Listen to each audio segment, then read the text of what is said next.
Abantu benshi baba bashaka kubaho ubuzima bushimishije, bashaka kubaho bishimye, ariko si wakubwira yuko iyo atari imwe mu ntego ya mbere isumba izindi wabyemera. Uyu munsi tugiye kuganira ikintu nembereye ko aricyo kintu cya mbere gifite imbaraga umuntu aba akeneye kurusha kuba yakwishima, kuba yaba excited. Impamvu ntekereza yuko kwishima atari cyo kintu cya mbere kirenze, uko ntekereza yuko hari igihe bidashoboka, hari ibihe umuntu abamo ku buryo kwishima biba bitana making a sense, biba bitumvikana. Urugero, niba wagize ibyago n'urugero, cyangwa se wagize igihombo kiremereye, cyangwa se mu relationships hari umuntu wakwanze, hari ibibazo byinshi twita yuko biba biremereye ku buryo bidutera amarangamutima mabi byanze bikunze, ku buryo kwishima ushobora kuba utagomba kubyitega.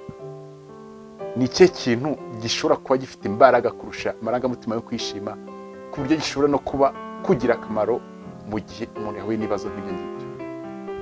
Nicyo tugiye kuganiraho.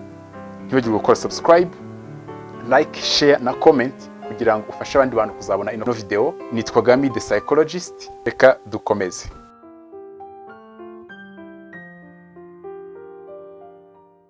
Ikintu cya mbere ntekereza abantu twese dukeneye kurusha kwishima ni ikintu cyitwa meaning mu rurimi rw'icyongereza.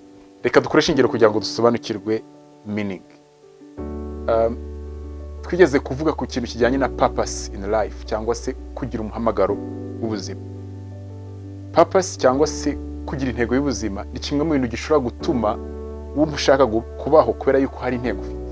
Niba ufite intego yo kuzateza imbere n'urugero aho ukomoka, umuryango wawe, iyo ni intego y'igihe kirekire ishobora guhinduka purpose yawe. Icyo ni kimwe mu bintu gishobora kugufasha igihe wahuye n'ibibazo ukavuga uti kweri no ntego nyifite, reka nkomeze kugenda. Urumva, purpose, intego y'ubuzima, ni kimwe mu bintu gishobora gutuma umuntu agira meaning. Ariko ntabwo meaning irangirira aho ngaho gusa. Tekereza umuntu ushaka kwiyahura, arabona ibintu byanze, nta muntu n'umwe usobanukiwe ibibazo afite, abantu bose ntabwo bamwumva, arabona ibintu byose nta kintu na kimwe cyiza ashobora kukibonamo. Akenshi uwo muntu, iyo meaning component ni ikintu kiba cyabuze. Meaning urumva yuko ishobora kugira akamaro.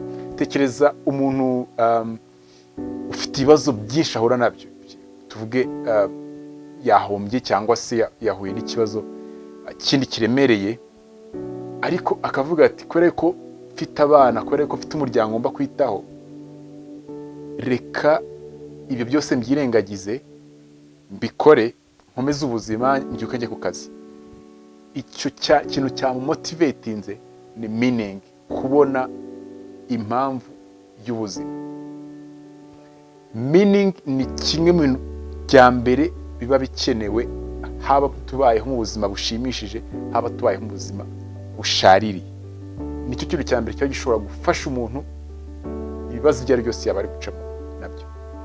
Birumvikana ko biba bigoye ko kubona meaning. Urugero, niba umuntu afite cancer n'urugero, arabizi neza yuko nyuma y'ukwezi cyangwa amezi abiri ashobora kuzaba atariho. Ese ibyo bintu kuba yabibonera ubusobanuro bishobora koroha? Birakomeye, ariko meaning nicyo kintu cya mbere uwo navuga gishobora koroha ugereranyije no kuvuga ngo reka nshake kwishima, reka nshake ikintu kiramunezeza. Ibyo rero reka bitugeze ku bintu bikunda gufasha abantu kubona meaning. Nihe bintu bishobora kohereza abantu kubona meaning? Ikintu cya mbere ni ikintu kijyanye na relationships, cyangwa se imibanire, cyangwa se uburyo tubana n'abandi, cyangwa se abantu tubana nabo.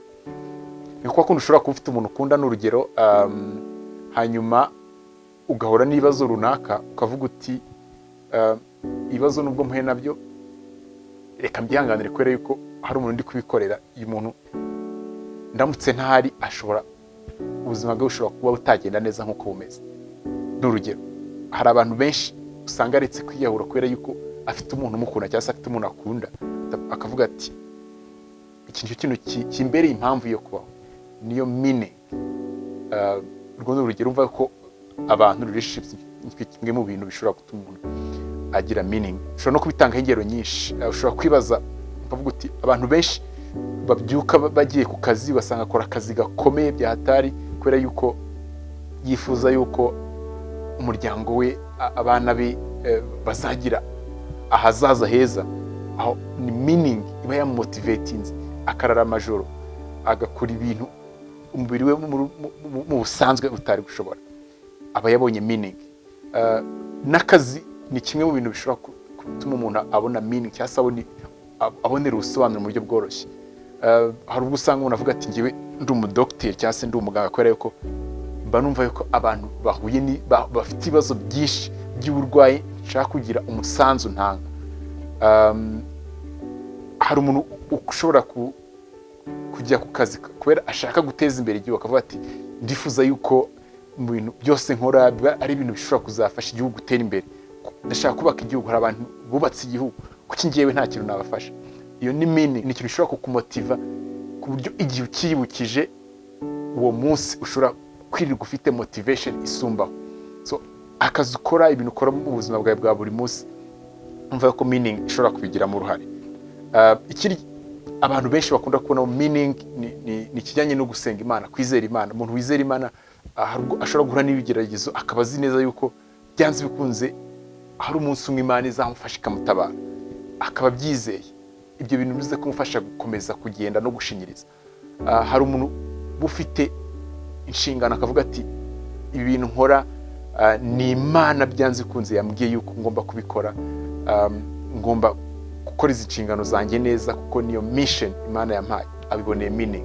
Cyangwa se akavuga ati ngomba kugira imyitwarire myiza, ngomba kugira imico myiza kubera yuko Imana yifuza yuko ibintu mbikora kandi ndabizi neza yuko igomba kumfasha nkabishobora.